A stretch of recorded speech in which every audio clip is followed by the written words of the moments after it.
میرا نام سر شاہد ہے اور میں ایک اسٹوڈنٹ ہوں، کمپیوٹر کا بھی اور اکاؤنٹس کا بھی۔ میں حال ہی میں یوں سمجھیے کہ قرآن پاک کی طرف رجوع کیا میں نے اور اس کو سمجھنے کی کوشش کر رہا ہوں، لیکن ایک عجیب سی بات یہ آ رہی ہے کہ اتنا زیادہ میٹر موجود ہے قرآن پاک کو سمجھنے کے لیے بھی کہ اس کے کوئی بنیادی اصول سمجھ میں نہیں آ رہے ہیں کہ انڈرسٹینڈنگ اس کو کیسے کرنی چاہیے، سٹیپ وائز کس طرح اس کو سمجھنا چاہیے،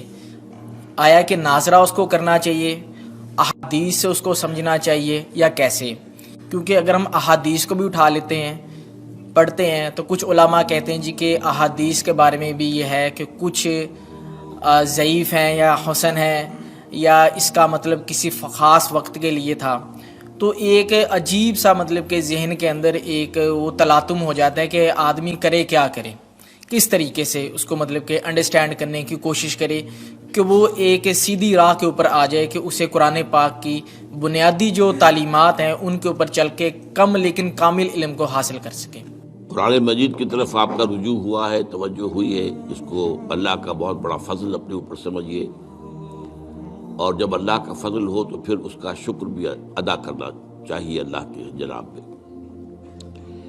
میں آپ سے ایک عجیب بات کہہ رہا ہوں، شاید آپ کو بہت وہ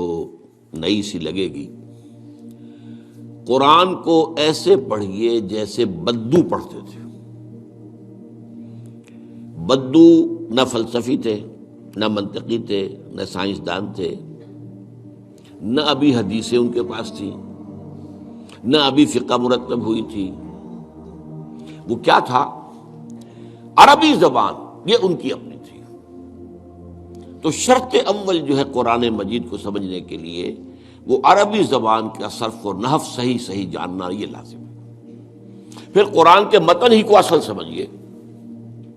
البتہ یہ ہے کہ اس کو آپ سمجھیں کہ یہ پہلا مرحلہ ہے قرآن پر غور کا، قرآن پر فکر کا، قرآن پر سوچ کا۔ اس کے بعد اگلے مراحل بھی آئیں گے۔ اسی قرآن سے پھر قوانین جو ہے واقف ہونے ہیں۔ اچھا، اس میں بعض سے واقعات ایسے ہیں کہ جو تو ایک تاریخی حیثیت رکھتے ہیں، اب ان میں اس واقعے کے ضمن میں تفصیل میں کہیں کوئی اختلاف ہو گیا تو کوئی حرج واقع نہیں ہوتا۔ ابھی میں مثال دیا کرتا ہوں کہ میں چند جملے ابھی آپ کے سامنے یہاں ادا کروں اور پھر 10 منٹ کے بعد پوچھا جائے آپ سے تو ہر شخص جو ہے اس کو کہے گا، وہ جواب جو میرا دے گا وہ مختلف ہوگا، اس میں اس کی اپنی بات بھی شامل ہو جائے گی، اور سوچ میری بات سنتے ہوئے بھی جو اس کا سبجیکٹو مائنڈ ہے وہ اس کے اندر اس وقت حاضر ہوگا، وہ اس سے اس کوئی نہ کوئی نتیجہ از خود اپنی اس سبجیکٹو مائنڈ کے حوالے سے حاصل کرے گا، وہ بیان کرے گا۔ تو ان چیزوں میں احادیث میں اگر کوئی اختلاف بھی ہو جائے تو اس میں پریشان ہونے کی ضرورت نہیں ہے۔ ابھی ہمارے ہاں یہ جمعے کے اجتماعات میں حدیث جبرائیل جو ام السنہ کہلاتی ہے،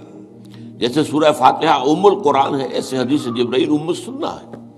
سنت کی جڑ اور ماں۔ اب اس کی جو روایات آئی ہیں اس میں مختلف اختلاف ہے، الفاظ کا اختلاف ہے، ایسنس ایک ہے، مفہوم ایک ہے، الفاظ میں بڑا فرق ہے، تفاصیل کا فرق ہے۔ تو اس حوالے سے اس میں گھبرانے کی ضرورت نہیں ہے۔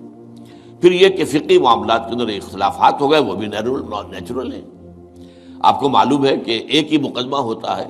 8 جج بیٹھے ہوئے ہیں ایک بینچ پر، 5 کا فیصلہ ایک ہے، 3 کا ایک ہے،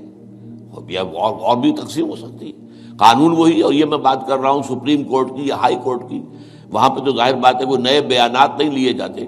وہ جو بھی فائل ہے وہ تو بہت پہلے سے تیار ہو چکی ہے، اس کے اوپر بحث ہوتی ہے، صرف اسی سے اخذ کیا جاتا ہے، مطلب ان کا وہی رہتا ہے، اس کے اندر تبدیلی نہیں ہو سکتی، اس موقع پر کوئی نئی گواہی نہیں آتی۔ تو اس اعتبار سے ان چیزوں پہ گھبرانے کی ضرورت نہیں ہے۔ البتہ آپ آغاز جس طریقے سے کریں وہ میں نے آپ کو بتا دیا ہے، اس میں یہ کہ آپ اصل میں ان تمام جو چیزیں ہیں اضافی، ان سے ذرا صرف نظر کرتے ہوئے عارضی طور پر پہلے قرآن کو ایسے پڑھیے جیسے بدو پڑھتا تھا۔ اور وہی بات تھی کہ بدو پھر جس طریقے سے موٹیویٹ ہوا ہے، بدو سے مراد میں صحابہ کو عام طور پر لفظ دے رہا ہوں، ان کی اس کے لیے وہ نہ سمجھیے کوئی توہین کی بات ہے، مطلب یہ کہ میں اس معنی میں کہہ رہا ہوں کہ وہ لوگ فلسفی نہیں تھے، کوئی پڑھے لکھے لوگ نہیں تھے، بلکہ امت کا نام ہی ہے یہ جو ہے امیین، ان پڑھ لوگ، ان پڑھ، ان لیٹرڈ ون، حضور کی شان بھی یہی ہے، امی ہے۔ تو انہوں نے قرآن کو جس طور سے سمجھا ہے وہ ہے بہترین طریقہ قرآن کو سمجھنے کا، اور اسی سے پھر وہ صحیح موٹیویشن ہوتی ہے کہ انہوں نے تن من دھن سب لگا دیا اللہ کے دین کے لیے اور اللہ کے دین کو غالب کر دیا۔ بحثوں میں پڑھ کر اور وہ جو باریکیوں میں پڑھ کر اور بال کی کھال اتار کر اور منطقی طور پر تجزیہ کر کے اور احادیث کے تقابل کے اس میں پڑھ کر علم کا تو اضافہ ہوگا، لیکن وہ انسپریشن اور موٹیویشن جو ہے وہ اس کے اندر نہیں رہے گی۔